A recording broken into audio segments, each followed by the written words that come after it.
ಇನ್ನು ಮಾಡೋದೇನಿಲ್ಲದೆ ಕೃಷ್ಣನ ಕರ್ಕೊಂಡು ಮನೆಗೆ ಹೊರಟಳು ಆರಾಧ್ಯ. ಮನೆಗೆ ತಲುಪಿದ ನಂತರ ಕೃಷ್ಣನ ಜಾಗ್ರತೆಯಾಗಿ ಆತನ ಬೆಡ್ರೂಮ್ನಲ್ಲಿ ಬೆಡ್ ಮೇಲೆ ಮಲಗಿಸಿ, ನೀವು ಸ್ವಲ್ಪ ಹೊತ್ತು ರೆಸ್ಟ್ ತೊಗೊಳ್ಳಿಯಪ್ಪ, ಇವಾಗಲೇ ಬರ್ತೀನಿ ಅಂತ ಹೊರಗಡೆ ಹೋಗ್ತಿದ್ದ ಆರಾಧ್ಯಳೊಂದಿಗೆ, ನೀನು ನಿಜಕ್ಕೂ ಇಲ್ಲಿ ಹಾಕಿದೆಯಾ, ಇವಾಗಲೇ ಪ್ಯಾಲೇಸ್ ಕೊಟ್ಟು ಹೋಗು, ನಾಳೆ ಬೆಳಿಗ್ಗೆ ಬಾ ಅಂತ ಹೇಳಿದ ಕೃಷ್ಣ. ನಾನು ಎಲ್ಲಿಗೂ ಹೋಗಲ್ಲ, ನಾನು ಇಲ್ಲಿದ್ದರೆ ನಿಮಗೆ ಏನಾದರೂ ನಷ್ಟನಾ ಅಂತ ನೇರವಾಗಿ ಕೇಳಿದ ಆರಾಧ್ಯಳೊಂದಿಗೆ. ಅದಲ್ಲ ಆರಾಧ್ಯ, ಇಲ್ಲಿದ್ದು ನೀನು ಮಾಡೋದಾದರೂ ಏನಿದೆ ಬೇಸರದಿಂದ ಕೇಳಿದ ಕೃಷ್ಣ. ಆತನಿಗೆ ಅಂಥ ಸಿಚುಯೇಷನ್ನಲ್ಲಿ ತನ್ನ ಮಗಳು ತನ್ನ ಪಕ್ಕದಲ್ಲಿದ್ದು ಸೇವೆ ಮಾಡ್ತಿರೋದು ಕಷ್ಟವಾಗಿ ಅನ್ನಿಸ್ತಿದೆ. ಏನೋ ಬೇಸರ ಮನಸ್ಸಿಗೆ ಬರ್ತಿರಲು ಸುಮ್ಮನೆ ನಗ್ತಾ, ನಿಮ್ಮ ಅಮ್ಮನಿಗೆ ನನ್ನ ಮೇಲೆ ಕೋಪ ಇರುತ್ತಲ್ವ, ನಾನು ಅಲ್ಲಿಗೆ ಹೋದರೆ ಲೆಕ್ಕಿಸ್ಕೊಳ್ತಾಳಾ ಅಂತ ಬೇಸರದಿಂದ ಕೇಳಿದ ಕೃಷ್ಣ. ನಿಜಕ್ಕೂ ಅದೆಂಥ ಮಾತುಗಳಪ್ಪ, ಆದರೂ ಅಮ್ಮನಿಗೆ ನಿಮ್ಮ ಮೇಲೆ ಕೋಪ ಯಾಕಿರುತ್ತೆ ಅಂತ ಬೇಸರದಿಂದ ಕೇಳಿದ್ಲು ಆರಾಧ್ಯ. ನಿನ್ನನ್ನು ನನ್ನ ಕೈಯಲ್ಲಿಟ್ಟು ಹೋದ್ಲು, ಆದರೆ ನಾನು ಮಾತ್ರ ನನ್ನ ಬಿಸ್ನೆಸ್ನಲ್ಲಿ ಬಿದ್ದು ನಿರ್ಲಕ್ಷ್ಯ ಮಾಡಿದೆ. ಚಿಕ್ಕ ವಯಸ್ಸಿನಲ್ಲೇ ತಾಯಿ ಪ್ರೀತಿ, ತಂದೆ ಆಸರೆ ಕಳ್ಕೊಂಡು ಒಂಟಿತನವನ್ನು ಅನುಭವಿಸ್ದೆ. ಅದು ನೋಡಿ ನಿಮ್ಮ ಅಮ್ಮನ ಆತ್ಮ ಎಷ್ಟು ಬೇಸರ ಪಟ್ಟಿತ್ತೋ ಏನೋ. ಈ ಅಪ್ಪನನ್ನು ಕ್ಷಮಿಸ್ತೀಯಾ ಅಂತ ಕಣ್ಣೀರು ಹಾಕಿದ ಕೃಷ್ಣ. ಪ್ಲೀಸಪ್ಪ, ದಯವಿಟ್ಟು ನೀವು ಹಾಗೆ ಮಾತಾಡಬೇಡಿ. ತಿಳಿದೆಯೋ ನಾನು ತುಂಬ ತಪ್ಪುಗಳನ್ನ ಮಾಡಿದ್ದೀನಲ್ವ, ಅದಕ್ಕೆ ಕೋಪದಿಂದ ಅಮ್ಮನ ಥರ ನೀನು ಕೂಡ ನನ್ನ ಬಿಟ್ಟು ಹೊಟ್ಟು ಹೋದರೆ ಯಾರೂ ಇಲ್ಲದೆ ಏಕಾಂಗಿಯಾಗಿ ಬದಲಾಗಿ ಹೋಗ್ತೀನಪ್ಪ. ಆದರೂ ನಿಮಗೇನೂ ಆಗಲ್ಲ, ಬೇಗ ವಾಸಿ ಆಗುತ್ತೆ, ಬೇಕಿದ್ರೆ ನೋಡಿ ಅಂತ ಹರಿತಿರೋ ಕಣ್ಣೀರನ್ನು ಒರೆಸ್ಕೊಳ್ತಾ ನಂಬಿಕೆಯಿಂದ ಹೇಳಿದ್ಲು ಆರಾಧ್ಯ. ಆ ದಿನ ಬರುತ್ತೆ ಅನ್ನೋ ನಂಬಿಕೆ ನನಗಿಲ್ಲ, ಆದರೆ ಎಂಥ ಪರಿಸ್ಥಿತಿ ಬಂದರೂ ಧೈರ್ಯವಾಗಿ ಫೇಸ್ ಮಾಡ್ತೀನಿ ಅಂತ ನನಗೆ ಮಾತು ಕೊಡು ಅಂತ ಅವಳ ಮುಂದೆ ಕೈ ಚಾಚಿದ ಕೃಷ್ಣ. ನಾನು ಧೈರ್ಯವಾಗಿರ್ತೀನಪ್ಪ, ನೀವು ನನ್ನ ಬಗ್ಗೆ ನಿಜಕ್ಕೂ ಚಿಂತೆನೇ ಮಾಡಬೇಡಿ. ಅದು ಹಾಗಿರಲಿ, ಚಿಕ್ಕಮ್ಮ ಶ್ರಾವ್ಯ ಎಲ್ಲಿಗೆ ಹೋಗಿದ್ದಾರೆ, ಅವರು ಕಾಣಿಸ್ತಾನೇ ಇಲ್ವಲ್ಲ, ಕಾಲ್ ಮಾಡಲಾ ಅಂತ ಕೇಳಿದ ಆರಾಧ್ಯಳೊಂದಿಗೆ. ಏನು ಬೇಡ, ಅವರೇ ಬರ್ತಾರೆ ಅಂತ ಸೀರಿಯಸ್ ಆಗಿ ಅಂದ ಕೃಷ್ಣ. ಅದಲ್ಲಪ್ಪ, ಕನಿಷ್ಠ ಚಿಕ್ಕಮ್ಮ ಆದರೂ ನಿನ್ನ ಪಕ್ಕದಲ್ಲಿದ್ದರೆ ಎಂಬ ಆರಾಧ್ಯ ಮಾತುಗಳನ್ನ ಮಧ್ಯದಲ್ಲಿ ತಡೀತಾ, ನನಗವ್ರು ಯಾರು ಬೇಡ ಆರಾಧ್ಯ, ನೀನು ನನ್ನ ಪಕ್ಕದಲ್ಲಿದ್ದರೆ ಸಾಕು, ಪ್ರಶಾಂತವಾಗಿ ನಿಮ್ಮಮ್ಮನ ಹತ್ರ ಕೊಟ್ಟು ಹೋಗ್ತೀನಿ, ಇನ್ನೊಬ್ಬರ ಬಗ್ಗೆ ನನಗೆ ಅನಾವಶ್ಯಕ ಅಂತ ಪ್ರೀತಿಯಿಂದ ಹೇಳಿದ ಕೃಷ್ಣ. ಸರಿಯಪ್ಪ, ನಿಮ್ಮಿಷ್ಟ ಅಂತ ಹೇಳಿ ಹೊರಗಡೆ ಬಂದಳು ಆರಾಧ್ಯ. ಆದರೆ ಅವಳಿಗೆ ಕೃಷ್ಣನ ಇಂಟೆನ್ಷನ್ ಏನಂತ ನಿಜವಾಗ್ಲೂ ಅರ್ಥನೇ ಆಗಲಿಲ್ಲ. ನಮ್ಮ ಅಮ್ಮನ ಮೇಲೆ ಅಷ್ಟೊಂದು ಪ್ರೀತಿ ಇರೋ ಮನುಷ್ಯ ಮಲ್ಲೇಶ್ವರಿನ ಯಾಕೆ ಮದುವೆ ಆದರೂ ನಿಜಕ್ಕೂ ಅಂತ ಪ್ರಶ್ನಾರ್ಥಕವಾಗಿ ತನ್ನೊಳಗೆ ತಾನೇ ಕ್ವೆಶ್ಚನ್ ಮಾಡಿಕೊಂಡ್ಳು ಆರಾಧ್ಯ. ಅಧಿರಾಜ್ ಮತ್ತು ಆರಾಧ್ಯಳ ಫೋನ್ ಸಂಭಾಷಣೆ.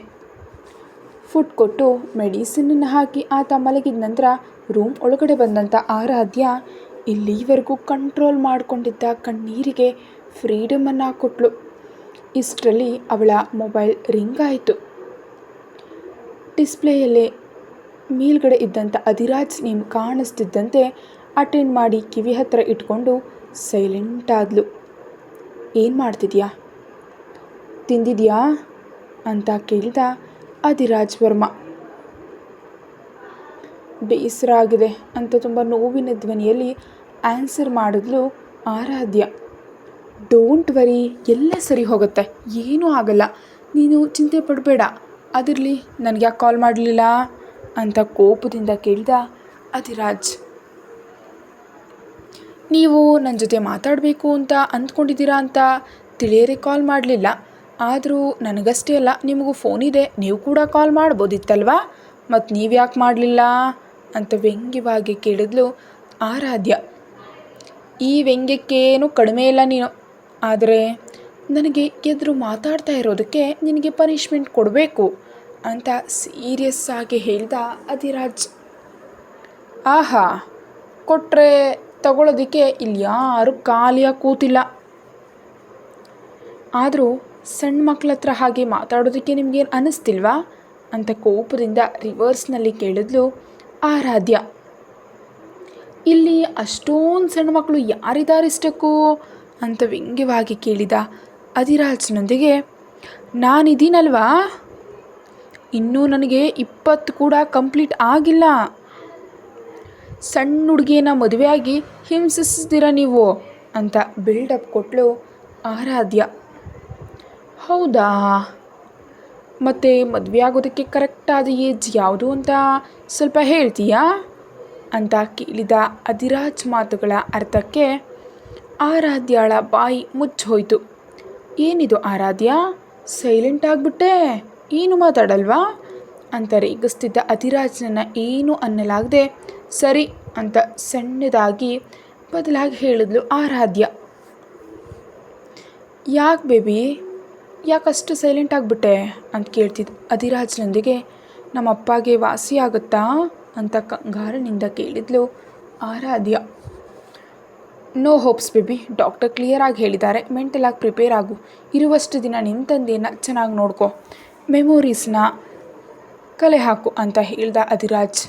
ನನಗೆ ಯಾಕೆ ನಿಜಕ್ಕೂ ಹೀಗೆ ನಡೀತಿದೆ, ಯಾರು ಇಲ್ಲದೆ ನಾನು ಹೇಗಿರಬೇಕು ನಿಜಕ್ಕೂ ಅಂತ ಅಳೋದನಿಯಲ್ಲಿ ಕೇಳ್ತಿದ್ದ ಆರಾಧ್ಯಳ ಮಾತುಗಳಿಗೆ ಅಧಿರಾಜ್ಗೆ ಬೇಸರ ಆಯಿತು. ನಿನಗೆ ಯಾರು ಇದ್ದರೂ ಇಲ್ಲದಿದ್ದರೂ ನಾನಿದ್ದೀನಿ, ನೀನು ಹೀಗೆ ಬೇಸರ ಪಟ್ಟರೆ ನಾನು ನೋಡೋದಕ್ಕಾಗೋದಿಲ್ಲ, ನಾನು ಮಾತಾಡ್ತಾ ಇರ್ತೀನಿ, ನೀನು ಮಲ್ಕೋ ಅಂತ ಹೇಳ್ದ ಅಧಿರಾಜ್. ಇಲ್ಲ, ನಾನು ಸ್ವಲ್ಪ ಹೊತ್ತು ಮಾತಾಡ್ತೀನಿ ಅನ್ನುತ್ತಾ ವಿಂಡೋ ಹತ್ರ ಬಂದು ಆರಾಧ್ಯಾಗೆ ಹೊರಗಡೆ ರೋಡ್ ಮೇಲೆ ಮರಕ್ಕೆ ಹೊರಗಿ ನಿಂತ್ಕೊಂಡು ಸ್ಮೋಕ್ ಮಾಡ್ತಾ ಕಾಲಲ್ಲಿ ಮಾತಾಡ್ತಿದ್ದಂಥ ಅಧಿರಾಜ್ ಕಾಣಿಸ್ದ. ಅಯ್ಯೋ, ನೀವಿಲ್ಲೇ ಇದ್ದೀರಾ, ಕನಿಷ್ಠ ಒಂದು ಮಾತು ಕೂಡ ಹೇಳಿಲ್ಲ, ರೋಡ್ ಮೇಲೆ ನಿಂತಿದ್ದೀರಾ, ಒಳಗಡೆ ಬನ್ನಿ ಅಂತ ಕರೆದ್ಲು ಆರಾಧ್ಯ.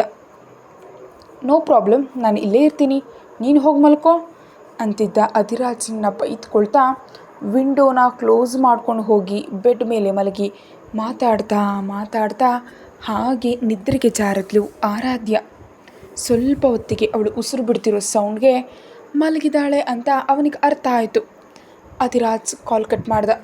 ಆದರೆ ಇದೆಲ್ಲವನ್ನು ಇನ್ನೊಂದು ವಿಂಡೋ ಹತ್ರ ಇದ್ದ ಕೃಷ್ಣ ಕೂಡ ಗಮನಿಸ್ತಿದ್ದರಿಂದ ಆತನ ತುಟಿಗಳ ಮೇಲೆ ಅಸನ್ಮುಖಿಯಾದ ನಗು ಮೂಡ್ತು.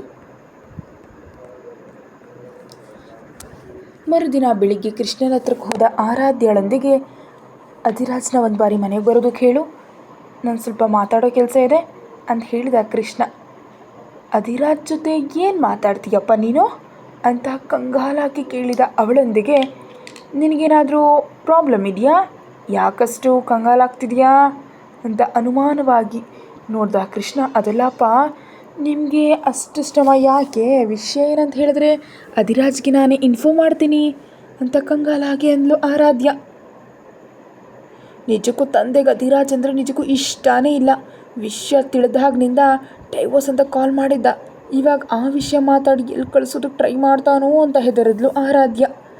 ಯಾಕಷ್ಟು ಸೈಲೆಂಟ್ ಆಗಿದೆಯಾ, ನಿನಗೆ ಪ್ರಾಬ್ಲಮ್ ಆದರೆ ನಾನೇ ಕಾಲ್ ಮಾಡ್ತೀನಿ ಬಿಡು ಅಂತಿದ್ದು ಕೃಷ್ಣನನ್ನು ತಡೆದು ಕಾಲ್ ಮಾಡಿದ್ಲು ಆರಾಧ್ಯ. ಆನಂತರ ಒಂಟಿಯಾಗಿ ಬಾಲ್ಕನಿಯಲ್ಲಿ ನಿಂತುಕೊಂಡು ಅಪ್ಪ ಯಾಕೆ ಕಾಲ್ ಮಾಡೋದಕ್ಕೆ ಹೇಳಿದ, ನಿಜಕ್ಕೂ ಏನು ಮಾಡಬೇಕು ಅಂತ ಅಂದ್ಕೊಂಡಿದ್ದಾರೆ, ಒಂದೊಮ್ಮೆ ಇಂಥ ಹೆಲ್ಪ್ ಮಾಡಿದ್ರೆ ತುಂಬ ಹ್ಯಾಪಿಯಾಗಿ ಫೀಲ್ ಆಗ್ತಿದ್ದೆ, ಆದರೆ ಇವಾಗ ನನಗೆ ಈ ಆಲೋಚನೆ ನಿಜವಾಗ್ಲೂ ಇಷ್ಟ ಆಗ್ತಾ ಇಲ್ಲ. ಅಧಿರಾಜ್ ಜೊತೆ ರೂಢಾಗಿ ಮಾತಾಡಿದ್ರೆ ನಾನು ನೋಡೋದಕ್ಕಾಗಲ್ಲ, ಹಾಗಂತ ಅಪ್ಪನನ್ನು ಏನೂ ಅನ್ನೋದಕ್ಕೂ ಆಗಲ್ಲ. ದೇವ್ರೇ, ಇವಾಗ ಏನು ಮಾಡಬೇಕು ದೇವ್ರೇ ನಾನು ಅಂತ ಬೇಸರದಿಂದ ಅಂದ್ಕೊಂಡ್ಳು ಆರಾಧ್ಯ. ಅಷ್ಟರಲ್ಲೇ ಅಧಿರಾಜ್ ಬಂದಿದ್ದರಿಂದ ಓಡಿ ಆತನ ಹತ್ರ ಹೋಗಿ ನನಗೆ ಟೆನ್ಷನ್ ಆಗ್ತಿದೆ ಅಂತ ಆತನ ಕೈ ಹಿಡ್ಕೊಂಡು ಕಂಗಾಲಾಗಂದ್ಲು ಆರಾಧ್ಯ. ಡೋಂಟ್ ವರಿ, ನಿನಗಿಷ್ಟ ಇಲ್ಲದೇನು ನಡೆಯಲ್ಲ ಅಂತ ಅವಳೊಂದಿಗೆ ಕೃಷ್ಣನ ರೂಮ್ಗೆ ಹೋದ. ಆತನನ್ನು ನೋಡ್ತಿದ್ದಂತೆ ಬನ್ನಿ ಹೀಗೆ ಕೂತ್ಕೊಳ್ಳಿ ಅಂತ ತನ್ನ ಬೆಡ್ ಪಕ್ಕದಲ್ಲಿದ್ದ ಚೇರ್ ತೋರಿಸ್ತಾ ಕೃಷ್ಣ. ನಿಮ್ಮ ಆರೋಗ್ಯ ಹೇಗಿದೆ ಅಂತ ಕೇಳಿದ ಅಧಿರಾಜ್. ನಿಮಗೆ ತಿಳಿಯದದ್ದು ಏನಿದೆ, ಒಂದು ನಿಮಿಷ ಅನ್ನುತ್ತಾ ಆರಾಧ್ಯಳ ಕಡೆ ನೋಡಿ ನೀನಿಲ್ಲಿಂದ ಹೋಗು ಅಂತ ಹೇಳ್ದ ಕೃಷ್ಣ. ಅಯ್ಯ, ನಾನೇ ಯಾಕೆ ಹೋಗಬೇಕು, ಆದರೂ ನನಗೆ ತಿಳಿಯದ ಸೀಕ್ರೆಟ್ಸ್ ಏನಿದೆ ನಿಮ್ಮಿಬ್ಬರಿಗೂ ಅಂತ ಕೇಳ್ತಿದ್ದ ಆರಾಧ್ಯಳ ಕಡೆ ಕೋಪದಿಂದ ನೋಡ್ತಾ, ನಾನು ಅಧಿರಾಜ್ ಜೊತೆ ತುಂಬ ವಿಷಯಗಳನ್ನ ಡಿಸ್ಕಸ್ ಮಾಡಬೇಕು, ನಾನು ಆತನ ಜೊತೆ ಮಾತ್ರ ಮಾತಾಡಬೇಕು, ನೀನು ಹೊರಗಡೆ ಹೋಗು ಅಂತ ಹೇಳಿದರು ಕೃಷ್ಣ. ಅವರು ತುಂಬ ಗಟ್ಟಿಯಾಗಿ ಹೇಳಿದ್ರಿಂದ ಅವ್ರ ತಂದೆ ಕಡೆ ಕೋಪದಿಂದ ನೋಡ್ತಾ ಫ್ಲೋರ್ ಮೇಲೆ ಗಟ್ಟಿಯಾಗಿ ಹೆಜ್ಜೆ ಹಾಕ್ತಾ ಹೊರಗಡೆ ಹೋಗಿ ಡೋರ್ ಕ್ಲೋಸ್ ಮಾಡಿ ಬಾಗಿಲಿಗೆ ಕಿವಿ ಇಟ್ಟು ಕೇಳೋದಕ್ಕೆ ಟ್ರೈ ಮಾಡಿದ್ಲು ಆರಾಧ್ಯ. ಇಷ್ಟರಲ್ಲೇ ಗಬಕ್ಕನ್ ಡೋರ್ ಓಪನ್ ಆಗಿದ್ದರಿಂದ ಮುಖಕ್ಕೆ ಬೀಳೋದಕ್ಕೆ ಹೋಗಿ ನಿಭಾಯಿಸ್ಕೊಂಡು ಆರಾಧ್ಯ ತಲೆ ಎತ್ತಿ ನೋಡೋ ಅಷ್ಟರಲ್ಲೇ ಎದುರಿಗೆ ಕೈ ಕಟ್ಕೊಂಡು ತನ್ನನ್ನೇ ನೋಡ್ತಿದ್ದ ಅಧಿರಾಜ್ ಕಾಣಿಸ್ತಾ. ಈ ಅಂತ ಹುಚ್ಚು ನಗು ನಗ್ತಾ, ಏನಾಯ್ತು ದಿರಾಜ್, ಇಷ್ಟು ಬೇಗ ಮಾತಾಡೋದು ಮುಗಿದೋಯ್ತಾ ಅಂದೊಳಗೆ ತಲೆಗೆ ಒಂದು ಹೇಟಾಗಿ ಕಳಿಸ್ತಾ. ಆನಂತರ ಕೃಷ್ಣನ ಬಳಿ ಬಂದು ಕೂತು ಅವಳನ್ನ ಚೆನ್ನಾಗಿ ಕಂಟ್ರೋಲ್ ಮಾಡ್ತಿದ್ಯಾ ಅಂತ ನಗ್ತಾ ಕೇಳಿದ ಕೃಷ್ಣ. ನಿಮ್ಮ ಮಗಳು ಕೋತಿ, ಬುದ್ಧಿ ಹೆಚ್ಚು, ತುಂಬ ವೇಷಗಳನ್ನ ಹಾಕ್ತಾಳೆ, ಕಂಟ್ರೋಲ್ ಮಾಡಬೇಕಂದ್ರೆ ಮಾಮೂಲಿ ಅಲ್ಲ ಅಂತ ಕಿರುನಗೆ ನಗ್ತಾ ಅಧಿರಾಜ್. AVR ಸಾಮ್ರಾಜ್ಯ ಕಿರೀಟ ಇಲ್ಲದ ಮಹಾರಾಜ ಒಂಟಿ ಕೈಯಲ್ಲಷ್ಟನ್ನು ನೋಡ್ಕೊಳ್ತಾ ಕಣ್ಸಲ್ಲಿಯಲ್ಲಿ ಆಳೋ ಅಧಿರಾಜ್ ವರ್ಮ ಒಬ್ಬ ಹುಡುಗಿನ ಕಂಟ್ರೋಲ್ ಮಾಡೋದು ಕಷ್ಟಪಡ್ತಿದ್ದಾನೆ ಅಂದರೆ ನಮ್ಮ ಆರಾಧ್ಯ ತುಂಬ ಗ್ರೇಟ್ ಅಂತ ನಗ್ತಾ ಕೃಷ್ಣ. ಎಷ್ಟಿದ್ರು ನಿಮ್ಮ ಮಗಳು ಹುಚ್ಚರ ಸಂಘದ ಪ್ರೆಸಿಡೆಂಟ್, ಆ ಮಾತ್ರ ಇರಲೇಬೇಕು. ಸ್ಟ್ರೈಟಾಗಿ ಹೋದರೆ ಈ ರೀತಿ ಮಾಡ್ತಾಳೆ, ಎಲ್ಲ ಆಪೋಸಿಟ್ನಲ್ಲೇ ಮಾಡಬೇಕು ಅಂತ ನಗ್ತಾ ಅಧಿರಾಜ್ ವರ್ಮ.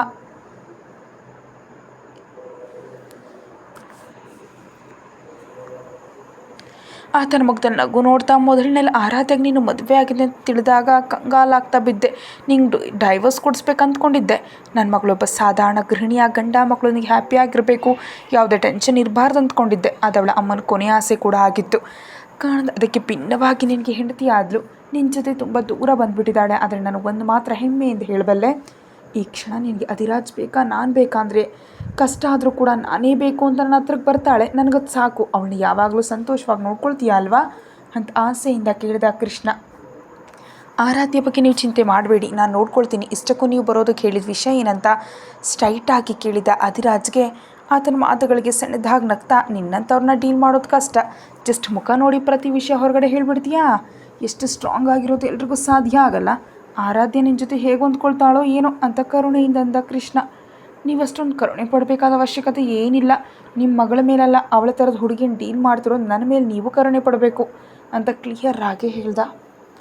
ಮತ್ತು ಅಷ್ಟು ಕಷ್ಟ ಆಗಿರೋ ಬಿಟ್ಬಿಡ್ಬೋದು ತಾನೇ ಅಂತ ಕೃಷ್ಣನೊಂದಿಗೆ ಕೆಲವು ಬಂಧಗಳನ್ನ ಬಿಟ್ಕೊಡೋದು ಕಷ್ಟ. ಸರಿ, ನಿಜಕ್ಕೂ ವಿಷಯಕ್ಕೆ ಬರೋಣ. ನಿಜಕ್ಕೂ ನೀವೇನು ಹೇಳ್ಬೇಕು ಅಂದ್ಕೊಂಡಿದ್ದೀರಾ ಅಂತ ಡೈರೆಕ್ಟಾಗಿ ಕೇಳಿದ ಅಧಿರಾಜ್. ಆರಾಧ್ಯಳ ಗೊಂದಲ ಮತ್ತು ಲಾಯರ್ ಪ್ರತಾಪ್ ಎಂಟ್ರಿ. ಇವರಿಬ್ಬರು ಹೀಗೆ ಮಾತಾಡ್ಕೊಳ್ತಿರುವಾಗ ಕೆಳಗಡೆ ಹಾಲ್ನಲ್ಲಿದ್ದ ಆರಾಧ್ಯ ಹುಚ್ಚನಾಯಿ ಕಚ್ಚಿದ ಹಾಗೆ ಅತ್ತ ತಿರುಗ್ತಾ, ಅಯ್ಯಯ್ಯೋ ಅಯ್ಯಯ್ಯೋ ನನ್ನ ಅಪ್ಪ, ನನ್ನ ಮಾನ್ಸ್ಟರ್ ಗಂಡ ಇಷ್ಟರವರೆಗೂ ಬಾಗಿಲು ಹಾಕ್ಕೊಂಡು ರೂಮಲ್ಲಿ ಮಾತಾಡ್ತಾ ಇದ್ದಾರೆ. ಅವ್ರು ಏನು ಮಾತಾಡ್ತಿದ್ದಾರೋ ನಿಜಕ್ಕೂ ಅರ್ಥನೇ ಆಗ್ತಾ ಇಲ್ವಲ್ಲ. ಈ ಪುಟ್ಟ ಹೃದಯ ಏನೋ ನನ್ನ ಮಾತು ಕೇಳದೆ ಜೋರಾಗಿ ಹೊಡ್ಕೊಳ್ತಾ ಇದೆ. ಇನ್ನು ಸ್ವಲ್ಪ ಹೊತ್ತು ಹೀಗೇ ಇದ್ದರೆ ಸತ್ತು ಹೋಗೋ ಆಗಿದ್ದೀನಿ ದೇವ್ರೇ, ಹೇಗೆ ತಿಳ್ಕೊಳ್ಬೇಕು ದೇವ್ರೇ ಅಂತ ತುಂಬ ಟೆನ್ಷನ್ ಆಗಿ ತಿರುಗ್ತಾ ಆಲೋಚನೆ ಮಾಡ್ತಿದ್ಲು. ಅಷ್ಟಲ್ಲಿ ಒಳಗಡೆ ಬರ್ತಿದ್ದ ಆತನನ್ನ ನೋಡಿ, ಯಾರು ನೀವು ಅಂತ ಪ್ರಶ್ನಾರ್ಥಕವಾಗಿ ಕೇಳಿದ್ಲು. ಹಲೋ ಮಿಸ್ ಆರಾಧ್ಯ, ನನ್ನ ಹೆಸರು ಪ್ರತಾಪ್, ಅಧಿರಾಜ್ ವರ್ಮ ಅವರ ಪರ್ಸ್ನಲ್ ಲಾಯರ್. ಸರ್, ಒಂದು ಇಂಪಾರ್ಟೆಂಟ್ ಕೆಲಸ ಇದೆ ಅಂತ ಅರ್ಜೆಂಟಾಗಿ ಬರೋದಕ್ಕೆ ಹೇಳಿದ್ರು. ಸರ್ ಎಲ್ಲಿದ್ದಾರೆ ಅಂತ ಹೇಳಿದ್ರೆ ಹೋಗ್ತೀನಿ ಅಂತ ಮರ್ಯಾದೆಯಿಂದ ಹೇಳಿದ ಪ್ರತಾಪ್. ಪ್ಲೀಸ್ ಕಮಿಂಗ್ ಅಂತ ಇನ್ವೈಟ್ ಮಾಡಿ ಆತನ ಕರ್ಕೊಂಡು ನೇರವಾಗಿ ಕೃಷ್ಣನ ರೂಮ್ಗೆ ಕರೆದೊಯ್ದ್ಲು. ಲಾಯರ್ ಅವರೇ, ನೀವೇನಾದರೂ ಡಿವೋರ್ಸ್ ಸ್ಪೆಷಲಿಸ್ಟಾ ಅಂತ ಡೌಟ್ನಿಂದ ಕೇಳಿದ್ಲು ಆರಾಧ್ಯ. ಯಾಕಾಗಿ ಕೇಳಿದ್ರಿ ಅಂತ ಅಯೋಮಯವಾಗಿ ಕೇಳಿದ ಲಾಯರ್. ಇಲ್ಲಿವರೆಗೂ ಎಷ್ಟು ಜನಕ್ಕೆ ಡಿವೋರ್ಸ್ ಕೊಡಿಸಿದ್ದೀರಾ ಅಂತ ಕೇಳಿದ ಆರಾಧ್ಯಳೊಂದಿಗೆ. ತುಂಬ ಜನ ಕೊಡಿಸಿದ್ದೀನಿ. ಫಸ್ಟ್ ನಾನು ಕೊಡಿಸಿದ ಕೇಸ್ ಯಾರದ್ದು ಗೊತ್ತಾ ಅಂತ ಕೇಳ್ತಾ ರೂಮ್ ಒಳಗಡೆ ಹೋಗೋದಕ್ಕೆ ಬಂದ ಲಾಯರ್. ನನ್ನ ಎಕ್ಸ್ ವೈಫ್ ಗೆದ್ದಿದ್ದಾಳೆ ಅಂತ ಹೇಳಿ ರೂಮ್ ಒಳಗಡೆ ಹೋದ ಲಾಯರ್. ಅಂತ ಕಪ್ಪೆ ಥರ ಆಶ್ಚರ್ಯದಿಂದ ಬಾಯಿ ತೆಗೆದುಕೊಂಡು ಉಳಿದು ಹೋದ್ಲು. ಆತ ಡೋರ್ ಓಪನ್ ಮಾಡಿದಾಗ ಒಳಗಡೆ ಹೋಗೋದಕ್ಕೆ ಟ್ರೈ ಮಾಡಿದ. ಅವಳ ಮುಖದ ಮೇಲೆ ಡೋರ್ ಕ್ಲೋಸ್ ಮಾಡಿದ್ರು. ಅದರಿಂದ ಮಾಡೋದೇನೂ ಇಲ್ಲದೆ ಅಂದ್ಕೊಳ್ತಾ ಕೆಳಗಡೆ ಬಂದು ಕೂತ್ಲು ಆರಾಧ್ಯ. ಅಷ್ಟರಲ್ಲಿ ತುಂಬ ಹೊತ್ತಿಂದ ಕೆಲವು ಇಂಪಾರ್ಟೆಂಟ್ ವಿಷಯಗಳನ್ನ ಡಿಸ್ಕಸ್ ಮಾಡ್ತಿದ್ದ ಅಧಿರಾಜ್ ಹತ್ರಕ್ಕೆ ಲಾಯರ್ ಬಂದ ತಕ್ಷಣವೇ, ನಾನು ಆಲ್ರೆಡಿ ವಿಲ್ ಬರೆಸಿದ್ದೀನಿ, ಸೈನ್ ಮಾಡಿದ್ದೀನಿ, ನೀವು ಕೂಡ ಒಂದು ಬಾರಿ ನೋಡಿ ಅಂತ ಪಕ್ಕದಲ್ಲಿದ್ದ ಟೇಬಲ್ ಡೆಸ್ಕ್ ಒಳಗಿಂದ ಫೈಲ್ ಹೊರಗೆ ತೆಗೆದು ಅಧಿರಾಜಿಗೆ ಕೊಟ್ಟ ಕೃಷ್ಣ. ಪ್ರತಾಪ್, ಒಂದು ಬಾರಿ ಪೇಪರ್ಸ್ ಎಲ್ಲ ಚೆಕ್ ಮಾಡು, ಏನಾದರೂ ಬ್ಯಾಲೆನ್ಸ್ ಇದ್ದರೆ ನೋಡೋಣ ಅಂತ ಆ ಫೈಲನ್ನು ಲಾಯರ್ ಕೈಯಲ್ಲಿಟ್ಟ ಅಧಿರಾಜ್. ಆ ಫೈಲ್ಸ್ ಓಪನ್ ಮಾಡಿ ಪೂರ್ತಿಯಾಗಿ ಸರ್ಚ್ ಮಾಡ್ತಿದ್ದ ಲಾಯರ್ಗೆ ಏನೋ ಅನುಮಾನ ಬಂದು, ಕೃಷ್ಣ ಅವರೇ, ನಿಮ್ಮ ಪ್ರಾಪರ್ಟೀಸ್ ಏನೇನು ಬರ್ತಿದ್ದೀರಾ ಸ್ವಲ್ಪ ಡೀಟೇಲಾಗಿ ಹೇಳಬಲ್ಲಿರಾ ಅಂತ ಕೇಳಿದ Pratap. Company, villa, bank balance, ಸ್ವಂತದೂರಲ್ಲಿರೋ ಒಂದು ಹೌಸ್, ಇನ್ನು ಕೆಲವು ಪ್ರಾಪರ್ಟೀಸ್ ಎಲ್ಲ ನನ್ನ ಮಗಳು ಆರಾಧ್ಯಾಗಿ ಬರೆದು ಕೊಟ್ಟಿದ್ದೀನಿ. ನಾನು 2ನೇ ಹೆಂಡತಿ ಅವಳ ಮಗಳಿಗೆ ಸಿಟಿಯಲ್ಲಿ ಇನ್ನೊಂದು ಕಡೆ ಇರೋ ಪ್ರಾಪರ್ಟಿ ಬರ್ಕೊಟ್ಟಿದ್ದೀನಿ ಅಂತ ನೇರವಾಗಿ ಹೇಳ್ದ ಕೃಷ್ಣ. ಕನ್ಫರ್ಮ್ ತಾನೇ ಅಂತ ಮತ್ತೊಂದು ಬಾರಿ ಸ್ಟ್ರೆಸ್ ಮಾಡಿ ಕೇಳಿದ ಲಾಯರ್ನೊಂದಿಗೆ. ಎಸ್ ಲಾಯರ್ ಅವರೇ, ನಾನು ಪೂರ್ಣ ಪ್ರಜ್ಞೆಯಲ್ಲಿ ಇದು ಹೇಳ್ತಿದ್ದೀನಿ. ನನ್ನ ಹೆತ್ತ ಮಗಳು ಆರಾಧ್ಯಾಗೆ ಮಾತ್ರ ಸೇರುತ್ತೆ ನನ್ನ ಆಸ್ತಿ ಅಂತ ನಂಬಿಕೆಯಿಂದ ಹೇಳ್ತಾ, ಏನಾದರೂ ಪ್ರಾಬ್ಲಮಾ ಅಂತ ಅನುಮಾನದಿಂದ ಕೇಳ್ದ. ಅಂಥದ್ದೇನಿಲ್ಲ, ಇಂಥ ಪ್ರಾಪರ್ಟೀಸ್ ವಿಷಯದಲ್ಲಿ 1-2 ಬಾರಿ ಕನ್ಫರ್ಮ್ ಮಾಡಿಕೊಂಡ್ರೆ ಒಳ್ಳೆ ತಾನೇ ಅಂತ ಕೇಳ್ತಿದ್ದೀನಿ ಅಷ್ಟೇ ಅಂತ ಅಧಿರಾಜ್ ಕಡೆ ನೋಡ್ತಾ ಹೇಳ್ದ ಪ್ರತಾಪ್. ಸ್ವಲ್ಪ ಹೊತ್ತು ಕೆಳಗಡೆ ಬಂದ ಅಧಿರಾಜ್ ಲಾಯರ್ನ ಹೊರಗಡೆ ವೆಯ್ಟ್ ಮಾಡೋದು ಕೇಳಿ ಆರಾಧ್ಯ ಹತ್ರ ಬಂದ. ಆತ ಬರೋದು ನೋಡಿ ಫಾಸ್ಟಾಗಿ ಅಧಿರಾಜನ್ನು ಹಿಡ್ಕೊಂಡು, ನಮ್ಮಪ್ಪ ಯಾವುದ್ರ ಬಗ್ಗೆ ಮಾತಾಡಿದ್ರು ಅಂತ ಕಂಗಾಲಾಗಿ ಕೇಳ್ತಿದ್ದ ಆರಾಧ್ಯಳ ನೋಡಿ, ರಿಲ್ಯಾಕ್ಸ್ ಬೇಬಿ, ನೀನು ಅಂದ್ಕೊಂಡು ವಿಷಯ ಅಲ್ಲ ಬಿಡು, ಓಕೆನಾ ಅಂತ ಹೇಳ್ದ ಅಧಿರಾಜ್.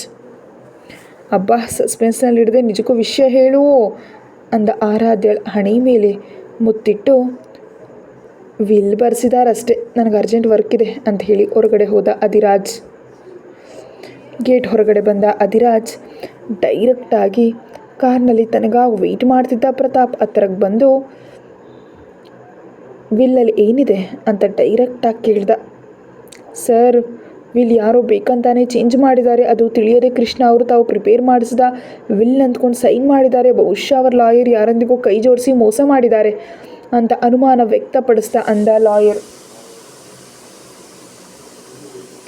ವಿಲ್ಲಲ್ಲಿರೋ ಮ್ಯಾಟರ್ ಹೇಳು ಅಂತ ಕೇಳಿದ ಅಧಿರಾಜ್ನೊಂದಿಗೆ.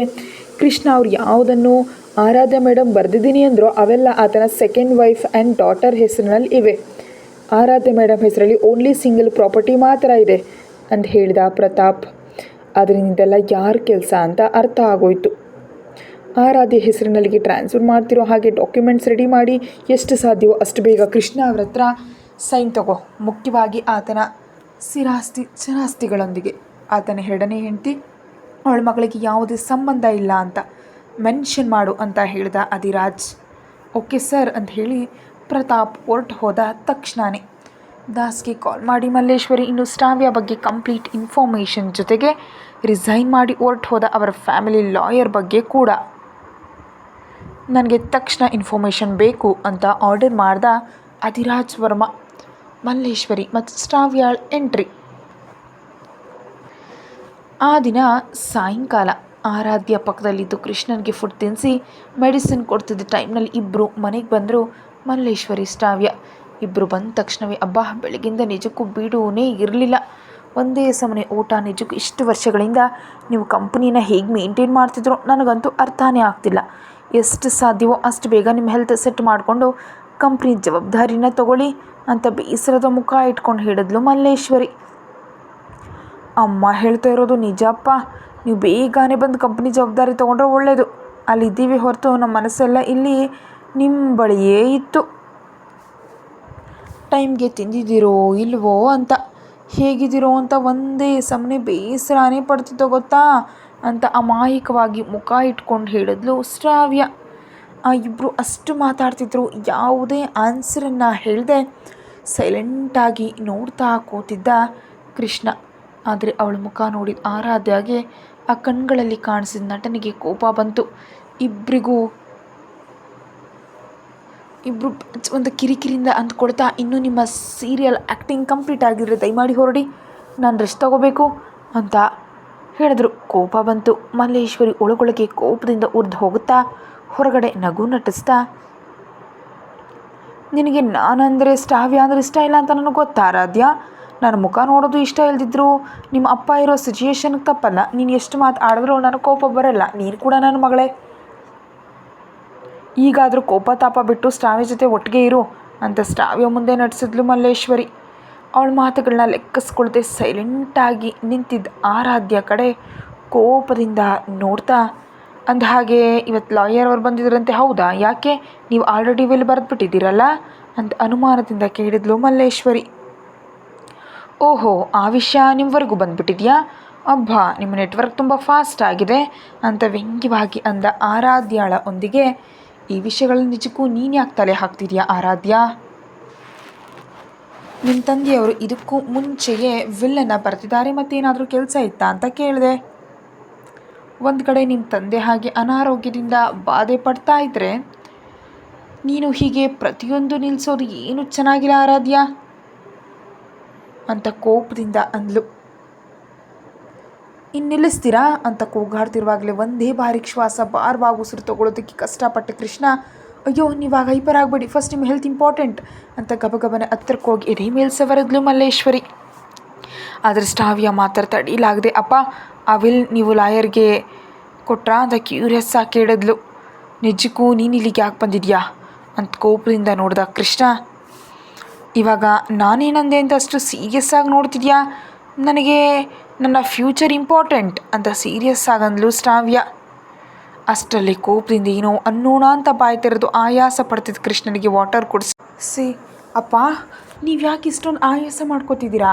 ನೀವೇನು ಟೆನ್ಷನ್ ಮಾಡ್ಕೋಬೇಡಿ ಅಪ್ಪ, ನಾನು ಎಲ್ಲನೂ ನೋಡ್ಕೊಳ್ತೀನಿ, ನೀವು ಆರಾಮವಾಗಿ ರೆಸ್ಟ್ ಮಾಡಿ ಅಪ್ಪ ಅಂತ ತನ್ನ ತಂದೆಗೆ ಸಮಾಧಾನ ಮಾಡೋ ಕಾರ್ಯದಲ್ಲಿ ಮುಂದುವರೆದ್ಲು ಆರಾಧ್ಯ.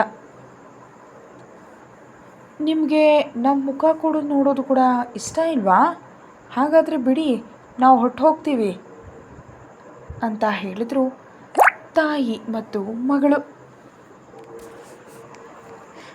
ಆತನ ಸಿಚುಯೇಷನ್ನ ನೋಡಿ ತುಂಬ ರಾಕ್ಷಸರಂತೆ ನಗ್ತಾ ಇದ್ರು ತಾಯಿ ಮಗಳು. ಬಿಡಿ ನಾವು ಹೊರಟೋಗ್ತೀವಿ, ಇಲ್ಲಿ ಯಾಕಿರೋದು, ನಮ್ಮ ರೂಮ್ಗೆ ನಾವು ಹೊರಟೋಗ್ತೀವಿ ಅಂತ ಸೊಂಟ ತಿರುಗಿಸ್ತಾ ಹೊರಗಡೆ ನಡೆದ್ರು ಶ್ರಾವ್ಯ ಮತ್ತು ಮಲ್ಲೇಶ್ವರಿ. ಕೋಪದಿಂದ ನೋಡ್ತಾ ಅವರಿಬ್ಬರನ್ನ ಫಾಲೋ ಮಾಡಿದ ಆರಾಧ್ಯ ಇಬ್ಬರು ಸ್ಟೆಪ್ಸ್ ಹತ್ರಕ್ಕೆ ಬರ್ತಿದ್ದಂತೆ ತನ್ನ ಮುಂದಿದ್ದ ಶ್ರಾವ್ಯಳಿಗೆ ಕಾಲಿನಿಂದ ಒಂದು ಕಿಕ್ಕು ಕೊಟ್ಟಳು.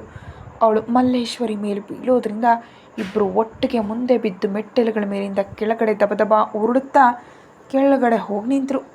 ನಿಜಕ್ಕೂ ರುಬ್ಬುಗುಂಡಿನಂತೆ ಇರೋ ಮಲ್ಲೇಶ್ವರಿ ನೆಲದ ಮೇಲೆ ದಬಕ್ಕನ ಬಿದ್ದಿದ್ದರಿಂದ ಮುಖ ಪಚ್ಚಡಿಯಾಗೋದಲ್ಲದೆ ನಡು ಕೂಡ ಹಿಡ್ಕೊಂಡಿತ್ತು. ಆದ್ದರಿಂದ ಅಯ್ಯೋ ಅಮ್ಮ ಅನ್ನುತ್ತಾ ನಡು ಹಿಡ್ಕೊಂಡು ನರಳ್ತಿದ್ದಾಳೆ. ಆದರೆ ಶ್ರಾವ್ಯ ಮುಂಭಾಗದಲ್ಲಿ ಇದ್ದಿದ್ದರಿಂದ ಮಲ್ಲೇಶ್ವರಿ ಮೇಲೆ ಬಿದ್ದಿದ್ದರಿಂದ ಪೆಟ್ಟುಗಳು ಸ್ವಲ್ಪ ಕಡಿಮೆ ಆಗಿದ್ದರು. ಅವಳಿಗೂ ಮುಖಕ್ಕೆ ನಡುವೆ ಗಟ್ಟಿಯಾಗಿ ತಗಲಿದ್ರಿಂದ ಅಮ್ಮ ನನ್ನ ಮುಖ ಏನು ಈ ರೀತಿ ಸುಲಿದೋಗಿದೆ, ನನ್ನ ಅಂದ ಎಲ್ಲ ಡ್ಯಾಮೇಜ್ ಆಗೋಯ್ತು ಅಂತ ರಾಗ ಹೇಳಿದ್ಲು ಶ್ರಾವ್ಯ. ಪಾಪ ಕತೆ ಮುಂದುವರಿಯುತ್ತೆ. ಹೆಚ್ಚಿನ ವೀಡಿಯೋಗಾಗಿ ಮೆಂಬರ್ಶಿಪ್ ತಗೊಳ್ಳಿ. Thank you.